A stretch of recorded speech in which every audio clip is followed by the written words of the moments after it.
We're good to go. Good evening, I'm Alex Brummer. I'm speaking from my home in Richmond for Western Marble Arch, and I'm very pleased today to be interviewing David Dangoor, who is one of our most distinguished members of the community. Has a fantastic reputation in philanthropy, in healthcare, in all sorts of areas, and of course is a huge expert on his native Iraq, where he was born. And that's why I wanted to begin with you, David. I mean, you came to Britain as a schoolboy, didn't you? Can you tell us about that journey and how you actually I did, yes. There? Yes. Can you tell us about that journey and what it was like for you? Well, I did my primary education in Baghdad. It was in a Jewish school. And in Iraq, Jewish schools were the schools with the highest ability. They were always the achievers. In fact, the last Iraqi prime minister, who didn't stay very long for political reasons, actually went to the same school. And Lord Aragazi, who was Labour Minister of Health, when he was about to speak, said to me, you know, I went to a Jewish school in Iraq. And I said, which one? And he said, frankly, the one that I went to. So one came from a good background. The revolution in 1958 toppled the monarchy. They killed the royal family. And my mum said, I don't want to live in a country where they can do this kind of thing and drag their bodies through the streets. So my father took us out. We were only allowed to go to Lebanon. And we went to Lebanon. We were put in one of the best schools in Beirut at the time, me and my brothers and 3 cousins, so we were 6 of us, all from the Jewish school in Baghdad. And after a week, they raised us 1 year because the standard of the Jewish school in Baghdad was that much further. But we only stayed in Lebanon for a year and came to London in 1960, late 1960. And that must have been that must have been very strange for you, because you'd lived your life up until that point in the Middle East, and this was a very different environment. That's correct.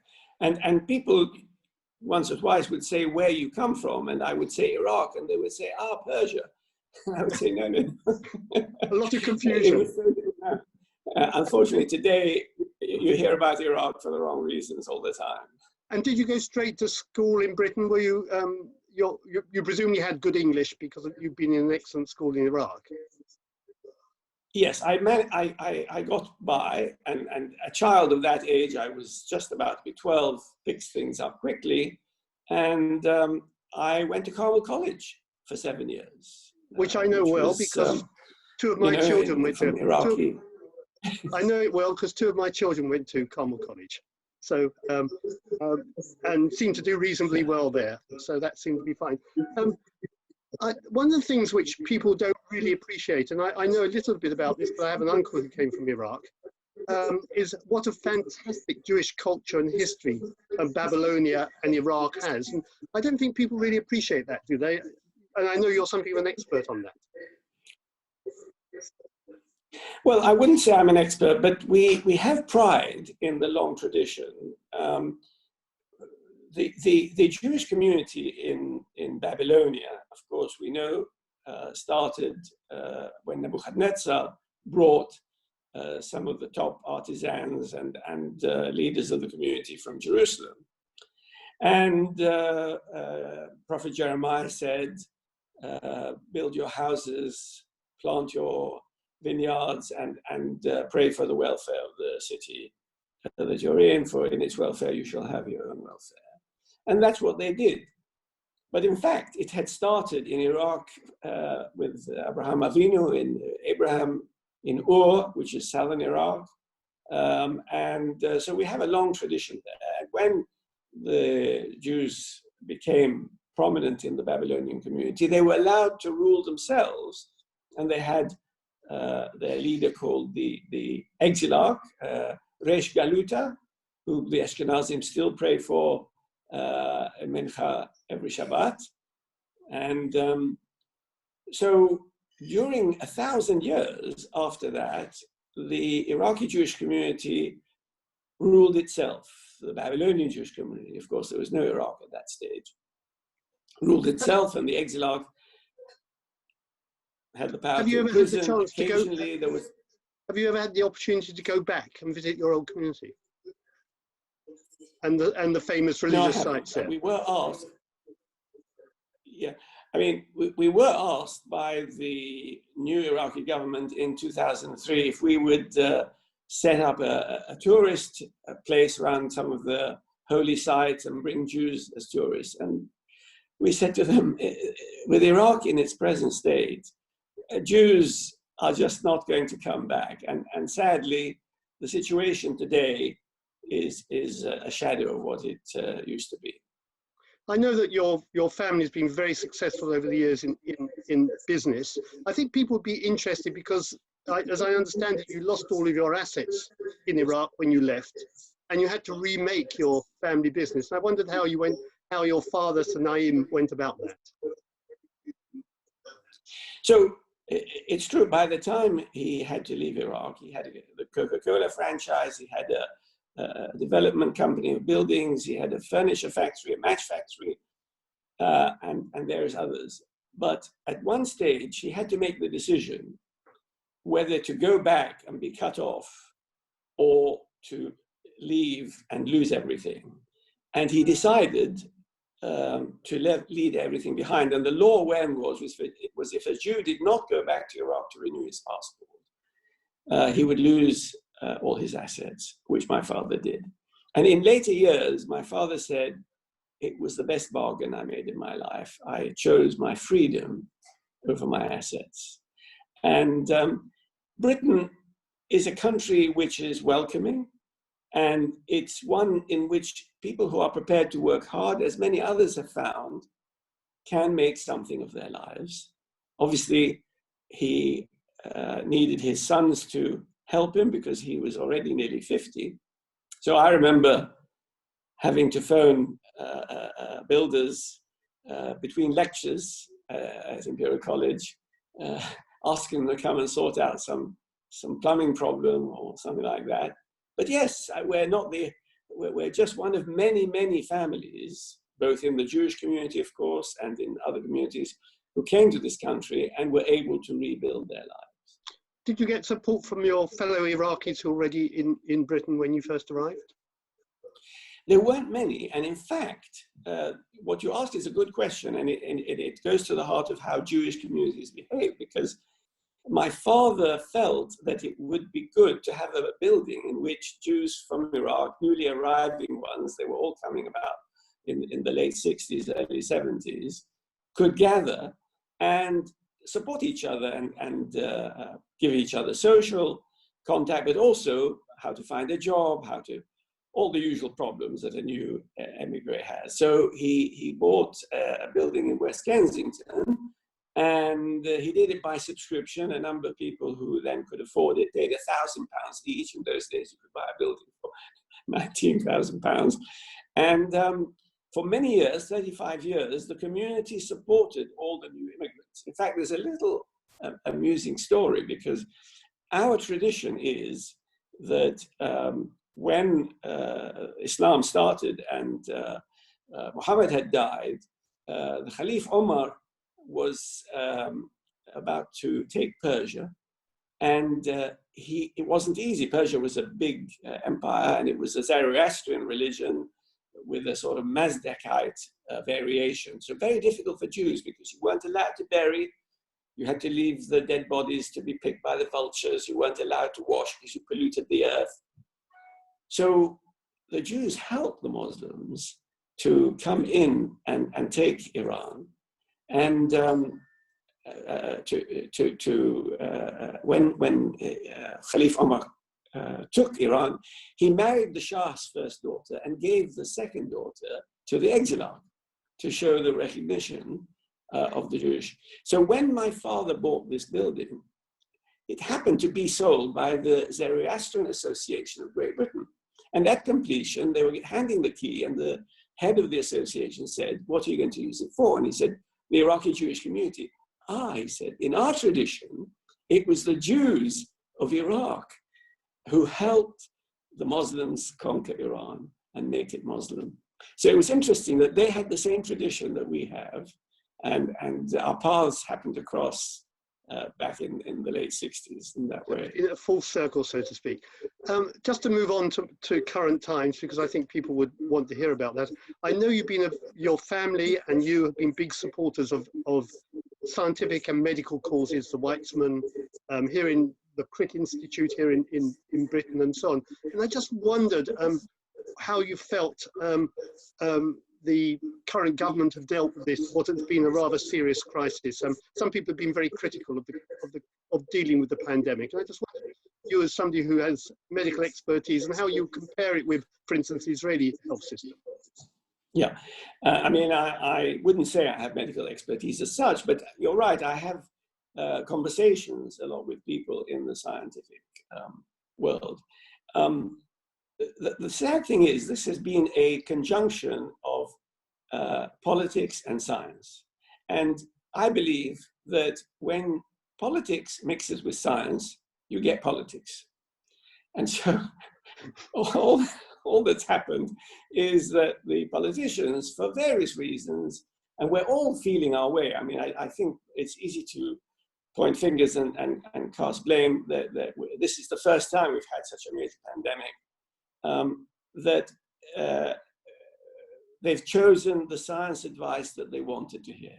And if you've spoken to scientists, as I'm sure you have, you will find they're very tentative about everything, on the one hand and on the other hand. And because we don't know. I mean, when you talk about medical things, the doctor will say to you, well, I think we believe it works like this, but we can't be certain, and the possibilities are like that. And so I would not cast blame. I think the main thing is a politician's job is to sell their ethos to the population. They've done that well. They've got good buy-in to the lockdown, and the result has been that we're now getting much less infection. They made terrible mistakes, but I think looking over the world, other countries have made the same. You're right. Israel, thank goodness, has a different ethos and worked even better. I was going to say, I saw a quote from you suggesting that the NHS could perhaps learn one or two things from the way Israel runs its healthcare system. And I think their handling of COVID-19 seems to have been, if you look at all the reviews which I see from the World Economic Forum and others, Israel's right up there at the top rank in the way it's handled the crisis. Correct. And do you think there's any lessons that we could learn from what they've done and how they handle things? Well, remember, Israel has the advantage that because they live under threat, they're used to dealing quickly with challenges. But there are elements in Israeli society, which is the ability to trace, the ability to act quickly, that could well be copied in this country. And we have, through the British Embassy in Tel Aviv, been supporting an initiative that brings together best of Israeli science to the NHS. And I believe this will only encourage that to happen. There's a lot to learn, and I hope they will. There is a lot of cooperation, isn't there, between the UK and Israel on technology and scientific issues. That seems to be a very important thread in the relationship these days. And will become even more important as Britain charts its own course after Brexit. So I'm going to turn now to some of the questions which have been submitted by Western Marble Arch members. And what I can tell you is that when I was on the other side of the camera answering the questions, all the questions were about landlords and tenants. Fortunately, today's questions are about in that area at all. The first question comes from Gideon Falter, who, as you probably know, runs an organisation which deals with anti-Semitism. And he says, is it desirable for the campaign against anti-Semitism and other Jewish organizations to include the story about Iraq and what's happened to the Jews in Arab lands when they're doing their messaging and their media work? Yes, I think there is a role to play. I think the best use of Jews from Iraq and the Middle East generally is to counter the stick that is being used against Jews, those anti-Semites, the people who wish us harm, by using the Palestinian narrative against us. And the truth is, there has been an exchange of populations. Around 900,000 Jews left the countries of the Middle East, most of them settled in Israel, and about 900,000 Palestinians left Israel. And I would recommend that anyone who wants to make use of that, look up a book by Lynn Julius called Uprooted. I was happening to read something that I wanted to quote. And so I've got it on my table here. And it's an excellent book that reviews country by country from the Middle East, all the Jews that have left. And it's a fantastic contrast between the refugees who left Palestine and remain refugees funded by the UN and so on, and the EU, and the Jews who left the Arab countries, who've rebuilt their lives, who made a contribution now wherever they've been, who are part of the Israeli success story. So that's, I think, the best positive way to use that story. There is a suggestion, isn't there, that if there were to be a reckoning in terms of the law of return for Palestinians, a financial reckoning, that the assets of the Arab Jewish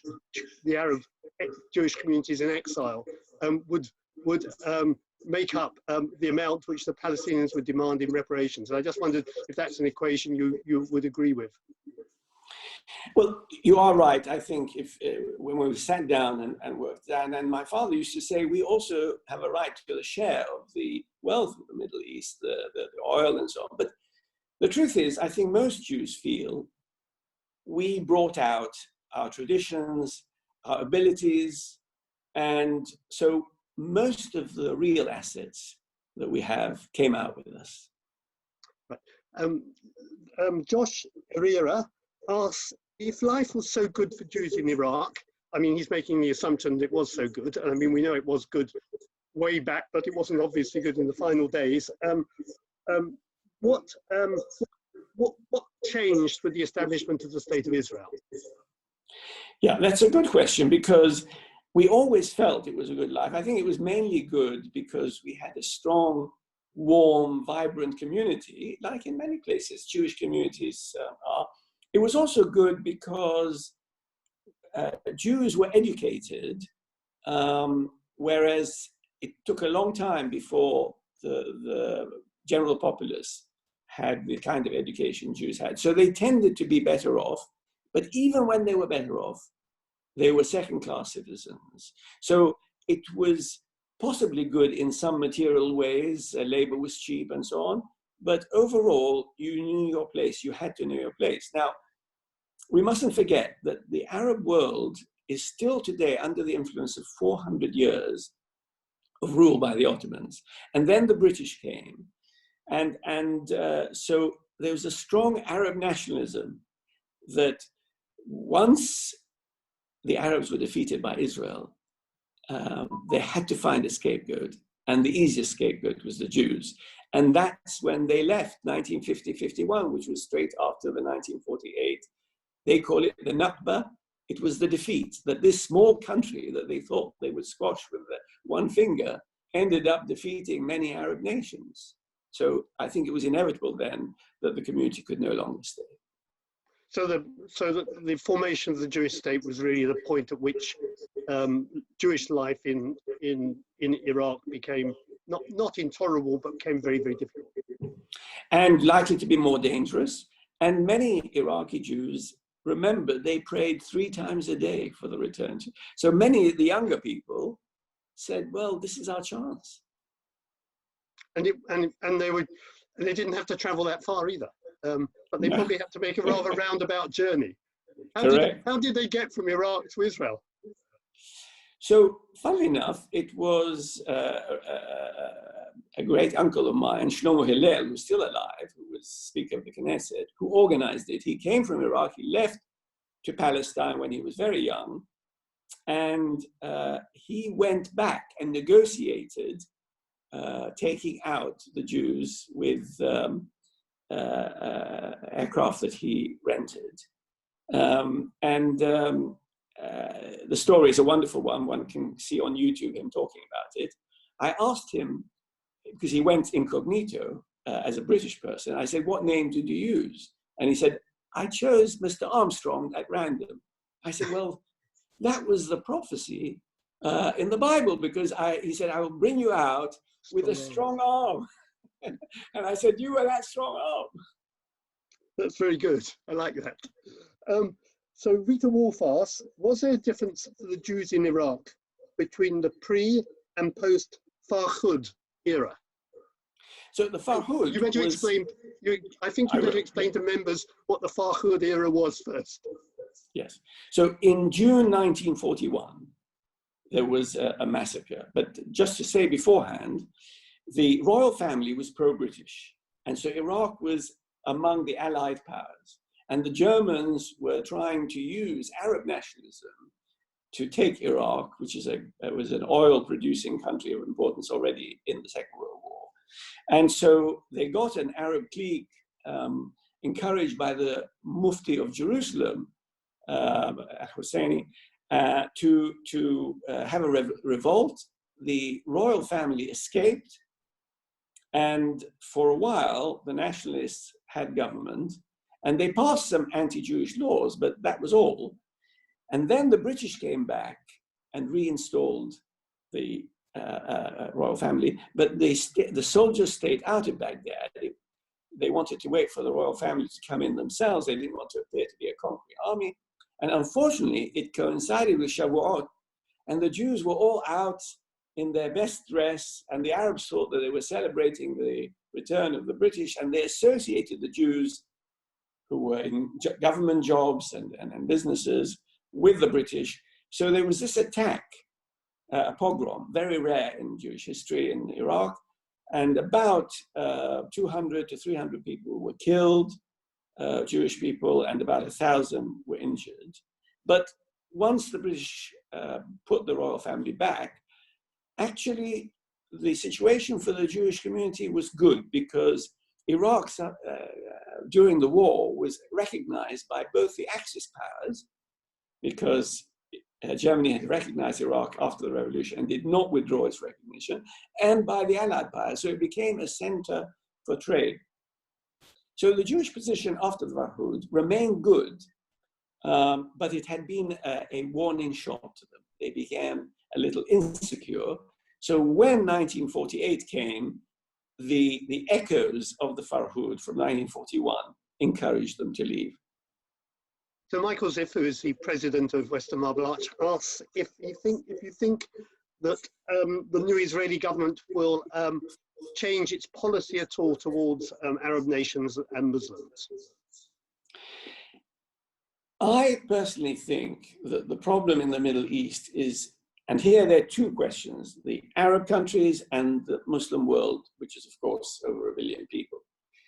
With the Arab countries, and in a sense, wider Muslim, it is a Muslim problem. There is this tension between modernity and tradition. And the Arabs and the Muslims still value their tradition for very good reasons. And Israel is seen as that interference from the West, bringing ideas that they don't like. And therefore, I think the future of a possible peace and so on will come more from changes that might happen within the Arab world and Islam than within what happens in an Israeli government. That's my personal view. I don't pretend to be an expert on this, but I think it's not going to have a great effect as people sometimes think it might. Because there have been suggestions, haven't they, that Netanyahu has improved relations, for instance, with the more conservative Sunni Gulf states, Saudi Arabia, and some of the other smaller Gulf protectorates of one kind or another. You're quite right. And again, the reason why that happened was not so much anything that Netanyahu did, apart from the continuity of keeping Israel strong, but changes in the Arab world and schisms between the Shia and Iran and the Sunni and Saudi Arabia and so on. So it's the Arab world that needs to solve that tension. And could you ever envisage more peace agreements of the kind which Israel signed with Egypt and with Jordan? Well, I remember that in the 60s and 70s, we used to say, because I was in Lebanon for a year, just over a year, that Lebanon will be the second Arab country to make peace with Israel. They're just too small to make. Now, Sadat came and spoke in the Knesset in 1977, and as far as I know, Lebanon has still not made peace with Israel. So, yeah, I do envisage that. And many of the Arab countries now, because of the internet, because they see, they look at Israel, and you see broadcasts in Arabic. I still read and write Arabic, I understand. And I see broadcasts where they say, look, guys, we're doing something wrong. And I think I do see that happening, and I see it happening faster than we may think. Just like with Sadat, suddenly after the 73 Yom Kippur War, they were at daggers drawn and he nearly destroyed Israel. 4 years later, he was speaking at the Knesset. So I remain optimistic. It seems that the conservative or more conservative governments have a better chance of reaching peace agreements. I mean, that's generally speaking. I was in Washington when Reagan was president, and he was able to reach out to Russia and other powers in a way which Democrats weren't able to do. And I think we've seen that in Israel too, haven't we? I think you're absolutely right. He will carry many, for instance, of the Middle Eastern Jews, the Iraqi Jews and the other Mizrahi Jews, because they would feel nervous about the peace, and having it from someone that gives a strong profile would reassure them a little. So whether that's right or wrong, I think that would be more likely. We have a couple of anonymous questions. I don't quite know why they're anonymous, but people being shy, which is very unusual in the Jewish community. What is the key, in your opinion, to Jewish continuity? And I suppose we should apply that to the UK, where we all sit, and there are all sorts of problems of assimilation and shrinking community. Yeah, I mean, I think, in my mind, and each person has a different view, knowledge of our traditions is very important. And I think as parents, we need always to inform our children of the rich tradition that Judaism brings. That's number one. Number two, I think identifying with Israel, taking children to see this wonderful creation, which is a miracle, in 70 years from nothing, is another way to link. Because we need new paradigms for young people to associate it. It's not always the same old paradigm. But sadly, the third one is anti-Semitism. In the end, anti-Semitism has that unintended consequence of keeping Jews remembering where they come from and what their tradition is.